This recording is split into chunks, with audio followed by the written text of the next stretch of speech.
Welcome to my YouTube study channel. Dear student, how are you? I think आप सब बहुत अच्छे होंगे और आपकी फैमिली बहुत अच्छे से होगी। लॉकडाउन का पीरियड चल रहा है, नो डाउट सबके लिए प्रॉब्लम है, बट हम अपनी स्टडी को हाल्ट नहीं कर सकते, उसको हम कंटिन्यू रखेंगे।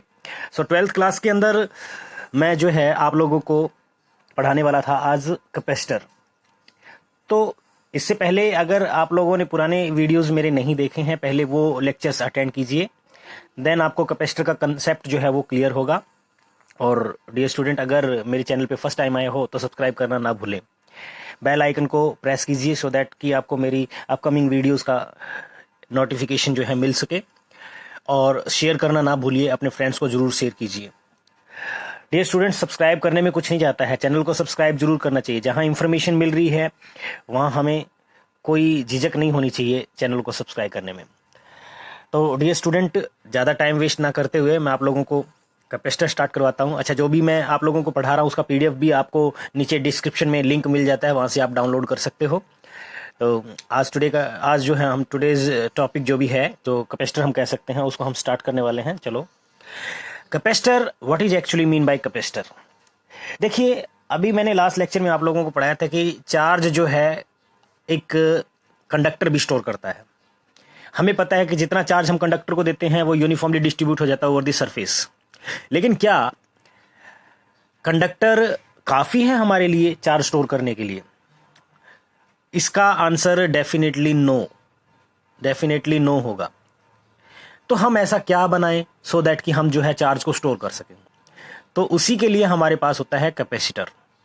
ठीक है डियर स्टूडेंट, कई बुक्स में जो है कैपेसिटर और कंडेंसर हमें जो है लिखा होता है, तो कंडेंसर और कैपेसिटर को जो है हम बुक्स के अकॉर्डिंग एक ही लेके चलते हैं, लेकिन प्रैक्टिकल लाइफ में ये दोनों अलग चीज होती है।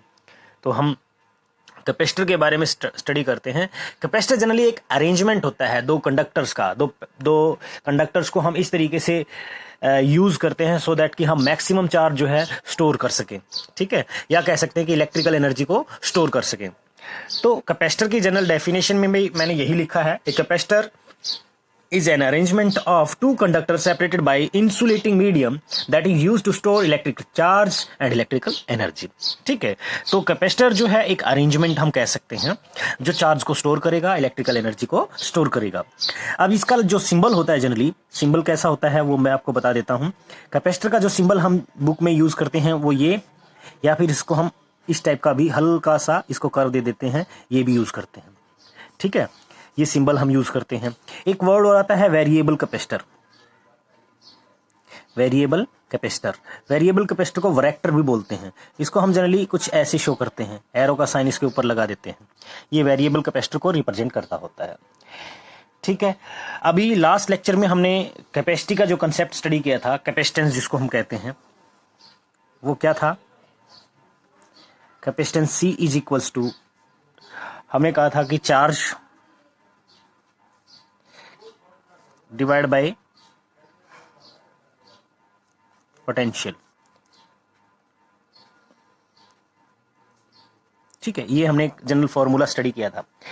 तो मैं आज आप लोगों को कैपेसिटर का प्रिंसिपल भी बताऊंगा, किस तरीके से वो जो है चार्ज को स्टोर करता है, ये सब चीज मैं आपको बताने वाला हूं।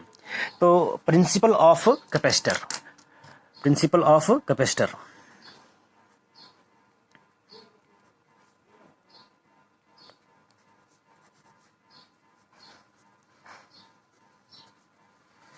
अब देखिए, कैपेसिटर का जो बेसिक प्रिंसिपल है वो किस बात पे काम करता है, कैसे काम करता है, ये काफी बार जो है क्वेश्चन पूछा जाता है बोर्ड्स में। तो इसको हम कैसे करें? जैसे लेट्स सपोज कि मेरे पास एक प्लेट है ए। ठीक है, ये ए प्लेट है और इस पे मैंने यूनिफॉर्मली पॉजिटिव चार्ज डिस्ट्रीब्यूट कर दिया। ठीक है, इसके दोनों तरफ जो है पॉजिटिव चार्ज इसके सरफेस के ऊपर एक्यूमुलेट हो जाएगा। अब आपको यह भी पता है कि जो पोटेंशियल होता है it is directly proportional to q upon 4 pi epsilon r होता है, तो डायरेक्टली प्रोपोर्शनल टू चार्ज। मैंने क्या किया, कैपेसिटर के अंदर कॉम्बिनेशन होता है कंडक्टर्स का, तो एक और कंडक्टिंग प्लेट इसके नियर बाय मैंने रख ली, ये बी प्लेट।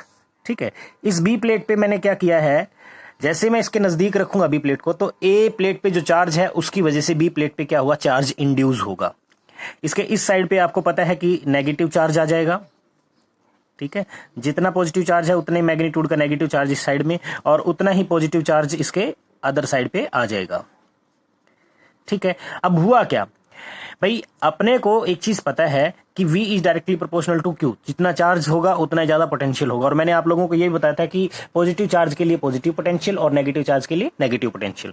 अब A प्लेट के ऊपर जो चार्ज है उससे हमने B प्लेट के ऊपर चार्ज इंड्यूस किया, नेगेटिव और पॉजिटिव। जो ये नेगेटिव चार्ज है ये क्या कर रहा है, इस A प्लेट का जो पोटेंशियल है उसको क्या कर रहा है, रिड्यूस कर रहा है। क्या कर रहा है, रिड्यूस कर रहा है। बट जो उतना ही पॉजिटिव चार्ज है ये पोटेंशियल को सपोर्ट कर रहा है, यानी इंक्रीज कर रहा है। लेकिन नेगेटिव चार्ज ज्यादा क्लोज है इस प्लेट के, तो इसका मतलब ओवरऑल आपका पोटेंशियल क्या हुआ, रिड्यूस हुआ। आई बात समझ में? अब हम रिड्यूस पोटेंशियल को वापस मेंटेन करने के लिए हम इसके ऊपर और भी चार्ज दे सकते हैं, यानी आपने क्या किया, कुछ और चार्ज इसको दिया। लेकिन फिर भी थोड़ा सा और ध्यान से समझो, मैं और भी ज्यादा चार्ज इस पे स्टोर करना चाह रहा हूं, तो क्या किया जाए? तो मैंने क्या किया, इसी कैपेसिटर को यानी इस अरेंजमेंट को कुछ ऐसे यूज कर दिया। ये अब आपका पॉजिटिव प्लेट थी जो ए हम कह के चल रहे थे, ठीक है, और इस पे जो बी प्लेट थी हमारी, इस पे नेगेटिव चार्ज इंड्यूस हुआ इस साइड पे, और जो पॉजिटिव चार्ज था इसको मैंने क्या कर दिया, अर्थिंग कर दिया। ठीक है, इसको मैंने क्या कर दिया, अर्थिंग। अर्थिंग होने से क्या होगा, जो इस साइड का जो पॉजिटिव चार्ज था वो क्या हो गया, ग्राउंड हो गया, अर्थिंग हो गया। अर्थिंग का अर्थ को जो पोटेंशियल होता है वो क्या होता है, जीरो होता है। इसलिए जो पॉजिटिव चार्ज है वो हाई पोटेंशियल से लो पोटेंशियल की तरफ अपने आप मूव करना शुरू हो जाएगा। तो हमने अर्थिंग कर दिया और इसकी वजह से जो पॉजिटिव चार्ज है वो चला गया। अब ओवरऑल जरा दोबारा से देखिए, अब ये नेगेटिव चार्ज क्या कर रहा है, ए प्लेट के पोटेंशियल को टोटली रिड्यूस कर रहा है, डिक्रीज कर रहा है। इसी पोटेंशियल को बनाए रखने के लिए हम ए प्लेट के ऊपर क्या कर सकते हैं, और चार्ज ट्रांसफर कर सकते हैं।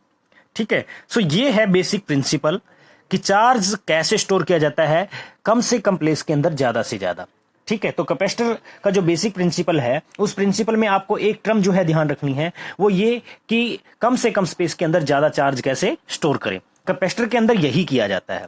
ठीक है, आप बुक में से इस चीज को पढ़ोगे तो कई बार जो है ये पॉइंट क्लियर नहीं होता, तो मैं आप लोगों को ये चीज बिल्कुल डिटेल में, बिल्कुल बेसिक पे जाकर के मैंने आपको एक्सप्लेन किया है कि एक्चुअल में होता क्या है कि आप जब कम से कम स्पेस के अंदर ज्यादा से ज्यादा चार्ज स्टोर करते हो, उसी अरेंजमेंट को हम क्या कहते हैं, कैपेसिटर कहते हैं। तो ये हमारा एक कैपेसिटर अब बन गया।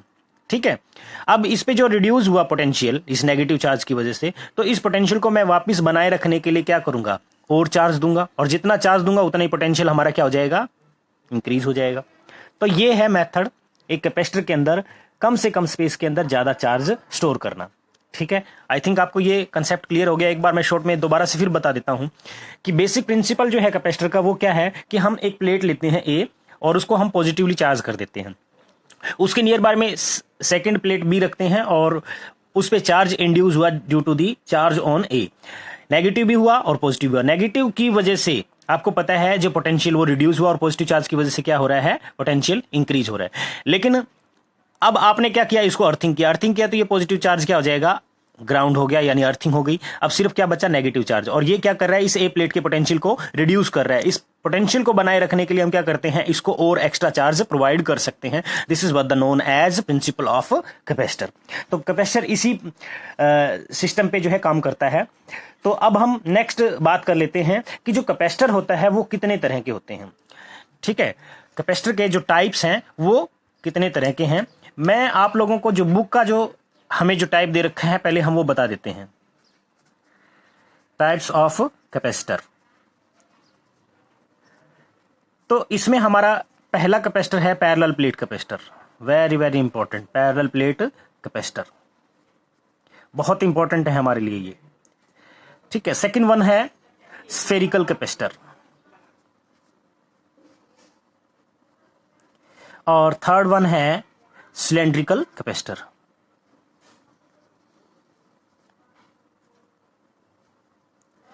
ठीक है, अब ये जो तीन तरह के कैपेसिटर है इनमें जनरली ये हमारे सिलेबस में इंक्लूड नहीं है, ये कंपटीशन एग्जाम में जरूर आ जाते हैं। ठीक है, और आप 12th के बाद में जब ग्रेजुएशन में जाओगे तो वहां पे आपको ये देखने को मिल सकते हैं। ठीक है, इलेक्ट्रिकल इंजीनियरिंग में और उनमें मिल जाएंगे आपको ये सारे। लेकिन पैरेलल प्लेट कैपेसिटर हमारे लिए वेरी वेरी इंपॉर्टेंट कंसीडर हम कर सकते हैं।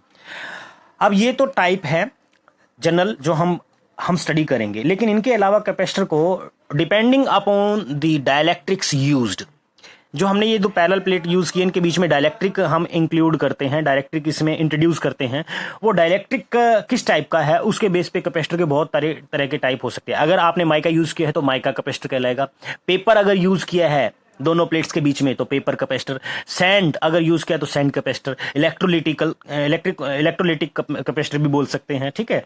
तो वो डिपेंड करता है कि आपने कौन सा जो है उसके अंदर डाइलेक्ट्रिक यूज किया, उसके बेस पे भी उसका नाम हो सकता है। बट ये आपके सिलेबस में नहीं है, ये हम हायर क्लासेस में जब जाते हैं तो वहां आएगा, अभी हम उनको बारे में स्टडी करने की जरूरत नहीं है। तो हम यहाँ पे जो अपना सबसे इंपॉर्टेंट टॉपिक है पैरेलल प्लेट कैपेसिटर, आज वो डिस्कस करेंगे पहले। तो dear student, parallel plate capacitor, तो पैरेलल प्लेट कैपेसिटर कैसा होता है? ये हमारे पास में दो प्लेट है जिसपे एक पे पॉजिटिव और दूसरे पे नेगेटिव चार्ज हमने लिया है। प्लेट्स का जो एरिया है वो ए है, और सिग्मा प्लस और सिग्मा 1 माइनस यहाँ क्या रिप्रेजेंट कर रहा है? प्लस मतलब surface charge density of positive charge plate and surface charge density of negative charge plate, ठीक है। तो ये सरफेस चार्ज डेंसिटी, और सरफेस चार्ज डेंसिटी जो हमने स्टडी की है वो क्या है? Charge upon area, charge upon area. These two plates are separated by distance d. अभी मैंने इनके बीच में कोई डाइलेक्ट्रिक इंट्रोड्यूस नहीं किया है, बिना डाइलेक्ट्रिक के है। सो जो इसकी इलेक्ट्रिकल परमिटिविटी होगी एप्सिलॉन नॉट से हम रिप्रेजेंट करेंगे।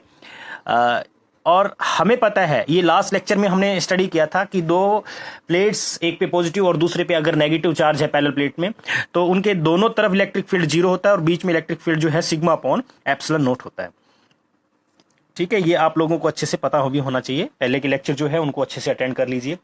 तो आज हम अभी इसको समझ लेते हैं किस तरीके से अब ये ऑपरेट होता है। डियर स्टूडेंट, अगर आप लोगों ने अभी तक मेरा चैनल सब्सक्राइब नहीं किया तो सब्सक्राइब जरूर कर लीजिए, और जो मैं आप लोगों को पीडीएफ यहाँ करवा रहा हूँ, इसका पीडीएफ लिंक जो है आप लोगों को मिल जाएगा, वहां से आप डाउनलोड कर सकते हो, नीचे डिस्क्रिप्शन में मिल जाएगा वो। तो हम चलते हैं पैरेलल प्लेट कैपेसिटर, ठीक है। लेट्स कंसिडर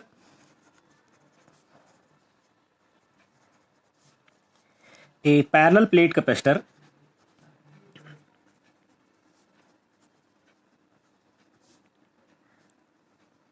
ठीक है। इसको हम कैसे, अब ये डी जो है हमारे लिए क्या है? Let d is the gap between the plates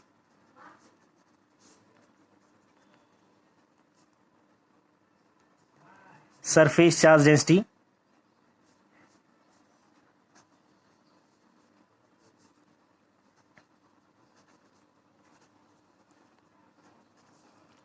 of, इसको आप नाम भी दे सकते हो, एम एन कह सकते हो,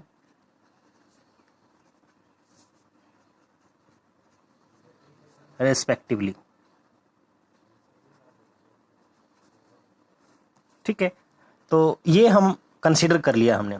अब आप लोगों को पता है इलेक्ट्रिक फील्ड जो है, electric field intensity between the plates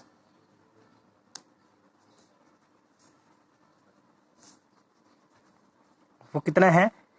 E is equal to sigma upon epsilon naught, ठीक है। अब आप लोगों को ये भी पता है, एक फॉर्मूला मैंने आप लोगों को बताया था, वो क्या है? E is equal to dv by d r, ठीक है, potential divide by distance. So यहां पे मैं ये भी लिख सकता हूं, पोटेंशियल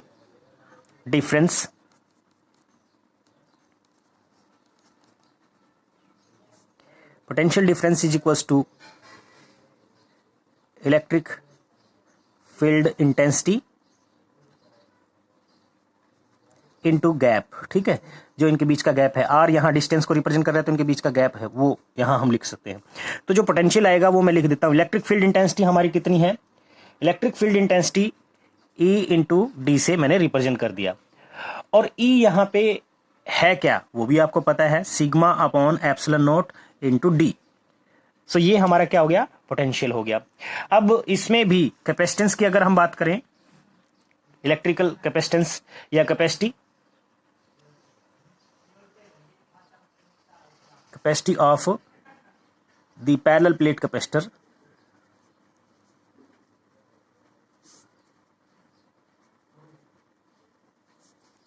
वो कितना हो जाएगा? C इज इक्वल टू, आपको पता है Q बाय V होता है, और इसमें भी आपको ये पता है कि सिग्मा मैंने आपको बताया है चार्ज अपॉन एरिया, तो ये बन जाएगा charge upon area epsilon naught A D. तो ये वैल्यू मैं यहाँ यूज कर देता हूँ v की जगह पे क्यू डी और डिवाइड बाय एप्सिलॉन नॉट ए।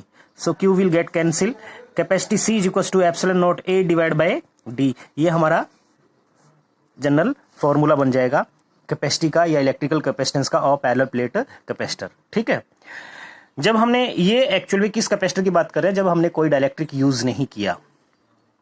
ठीक है, अब अगर यहां पे इलेक्ट्रिकल परमिटिविटी जो है हम बात कर रहे हैं जो है वैक्यूम के लिए है, अगर यहां कोई डाइलेक्ट्रिक इंट्रोड्यूस किया होता तो क्या होता, तो उस केस में जो है एप्सिलॉन आता और एप्सिलॉन को हम लिख सकते हैं के टाइम्स एप्सिलॉन नॉट, यहां के टाइम्स हो जाता। तो अगर हम कोई के वैल्यू का dielectric in parallel plate capacitor के बीच में इंट्रोड्यूस करते हैं तो उसकी कैपेसिटी कितने टाइम इंक्रीज हो जाती है, के टाइम्स। कितने टाइम्स इंक्रीज हो जाती है, के टाइम्स। ठीक है, ये भी आप याद रख सकते हो। तो ये आप लोगों को क्लियर हो गया होगा। अभी इसमें सबसे इंपॉर्टेंट चीज जो है फैक्टर जिसपे हम पैरेलल प्लेट कैपेसिटर की कैपेसिटी डिपेंड करती है।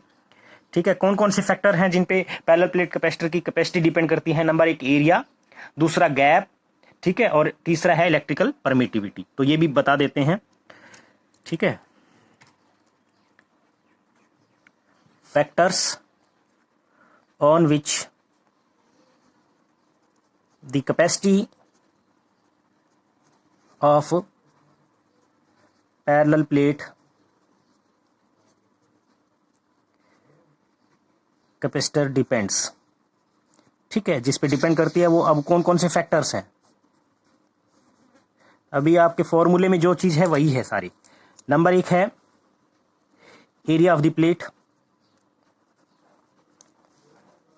प्लेट्स का एरिया, इसकी कैपेसिटी डायरेक्टली प्रोपोर्शनल है, जितना एरिया ज्यादा होगा कैपेसिटी उतनी ही ज्यादा होगी। Number 2 gap between the plates,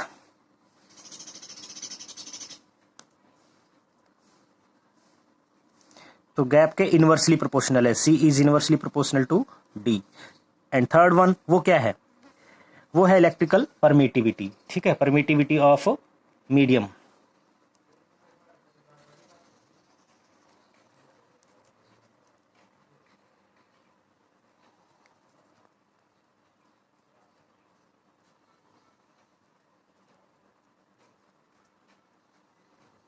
between the plates. Okay, तो ये है आपका पैरेलल प्लेट कैपेसिटर। बहुत इंपॉर्टेंट न्यूमेरिकल्स इन पे बनते हैं, उसको हम आगे के लेक्चर में डिस्कस करेंगे। अभी हम स्फेरिकल कैपेसिटर पे चलते हैं। तो स्फेरिकल कैपेसिटर के अंदर क्या होता है, दो हमारे पास स्फीयर्स होते हैं, कंडक्टिंग स्फीयर्स है कंसेंट्रिक, जिनका सेंटर एक ही है।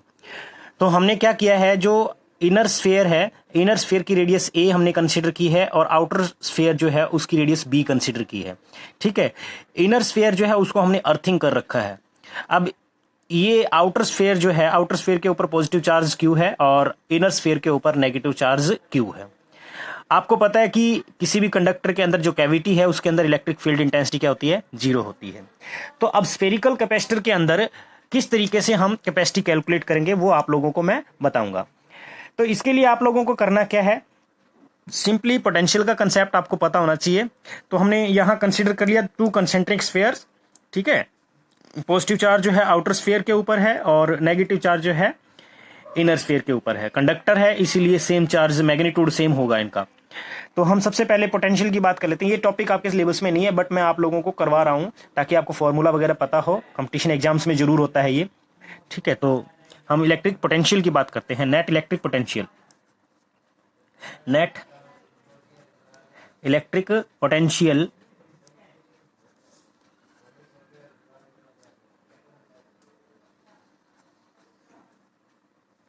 पोटेंशियल लिख लीजिए, net electric potential between the conductors.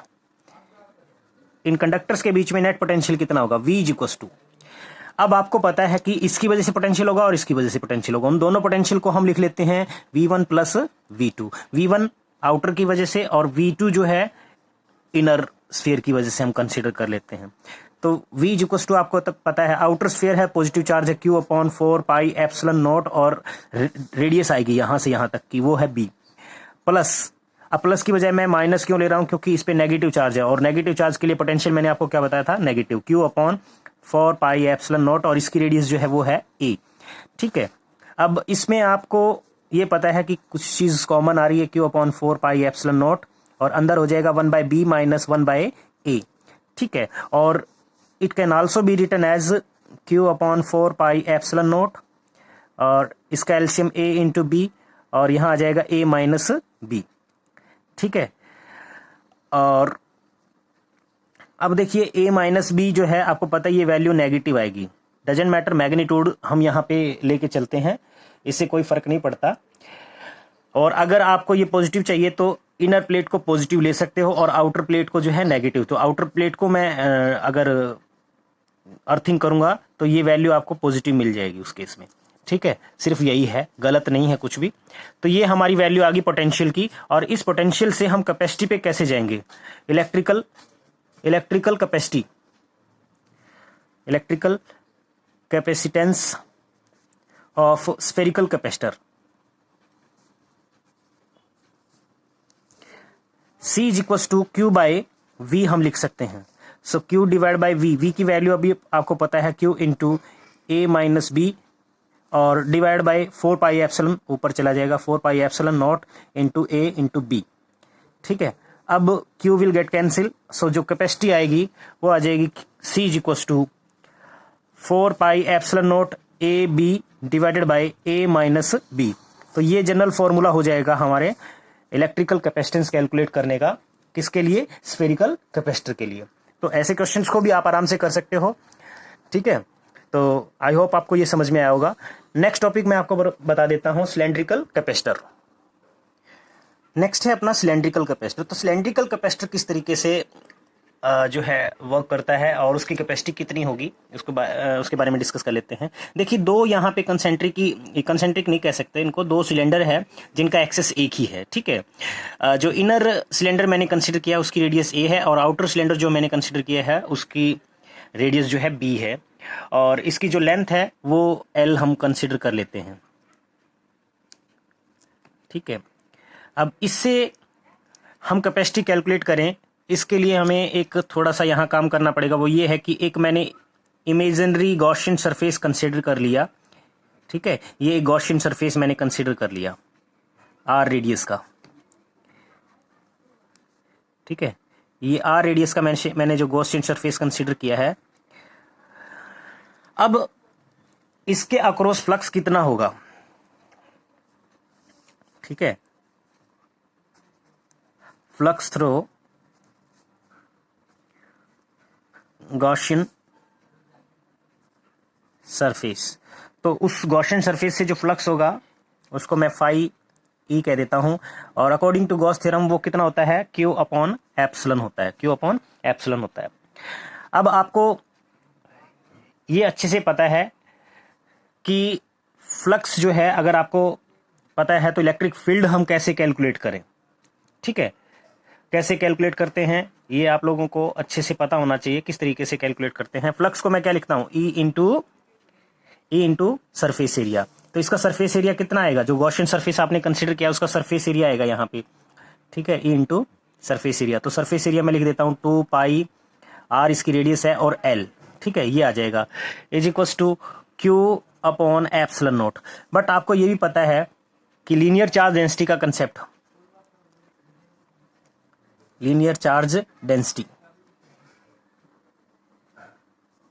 वो होती है lambda, that is equal to Q upon length, और Q is equal to lambda into L हो जाएगा। तो ये वैल्यू मैं यहां रख सकता हूं, lambda into L divide by epsilon naught, L will get cancel. So electric field की जो वैल्यू यहां से आती है, E is equal to lambda upon 2 pi epsilon naught R। ये करने की भी जरूरत नहीं है अगर आपको पहले ही पता है इलेक्ट्रिक फील्ड इंटेंसिटी इतना होता है। ठीक है, तो इलेक्ट्रिक फील्ड इंटेंसिटी इतना आपने कैलकुलेट कर लिया। इसके बाद potential difference between the two cylinders, potential difference between two cylinders कैसे कैलकुलेट करेंगे। देखिए, potential V is equal to, आपको बता दूं, integration of E dot dr लिख सकते हैं। इसको कहाँ से निकाला है, ये देखिए E इज इक्वल टू आपने पढ़ा था dv by d are, minus को मैं छोड़ रहा हूँ एक बार, क्रॉस मल्टीप्लाई कर दीजिए तो dv is equal to E into D R, और इंटीग्रेट करोगे तो dv का बन जाएगा v और इसका e डॉट डी आर रह जाएगा। ठीक है, तो यहाँ पे मैं integration e dot D R, और इंटीग्रेशन कहाँ से कहाँ तक करेंगे, देखो डी आर यानी रेडियस थी ये, और मिनिमम रेडियस कितनी हो सकती है a, और मैक्सिमम कितनी हो सकती है, मिनिमम रेडियस इनर सिलेंडर की है a और आउटर रेडियस जो है b है, सो a से b तक हम इसको इंटीग्रेट कर लेते हैं। ठीक है, electric field and D R vector both are acting in same direction, तो आप चाहो तो इसको a b e d r cos of 0 लिख सकते हो, cos 0 आपको पता 1 होता है। So v is equal to integration a to b, electric field की वैल्यू मैं पुट कर देता हूं lambda upon 2 pi epsilon naught r और डी आर, और v इज इक्वल टू आ जाएगा lambda upon 2 pi epsilon naught integration a to b, और 1 बाई आर रहेगा, 1 बाई आर को आप लिख सकते हो ये into D R, R raise to the power -1। अब इसको इंटीग्रेट आपको अच्छे से करना आता है, या फिर 1 बाई आर ही रख लीजिए, 1 बाई आर का इंटीग्रेशन आपने कैसे किया हुआ है वो आ जाता है, ये फॉर्मूला आपको याद रखना है, integration of 1 by X with respect to X करोगे तो लॉग ऑफ एक्स आएगा। ठीक है, तो यहाँ पे lambda upon 2 pi epsilon naught, और ये आ जाएगा लॉग ऑफ आर, और इसकी लिमिट जो है a से b, इसको आप लिखोगे तो ये भी लिखा जा सकता है lambda upon 2 pi epsilon naught, और ये हो जाएगा upper limit log of base e रहेगा यहाँ पे। ठीक है, b minus log of base e a, ये रहेगा। अब देखिए इसको log of b minus log of a को क्या लिख सकते हैं, इसको लिख सकते हैं log of b by a। ठीक है, और v is equal to lambda upon 2 pi epsilon naught, ये लिख दिया मैंने log of base e b by a। ठीक है, ये आ गया।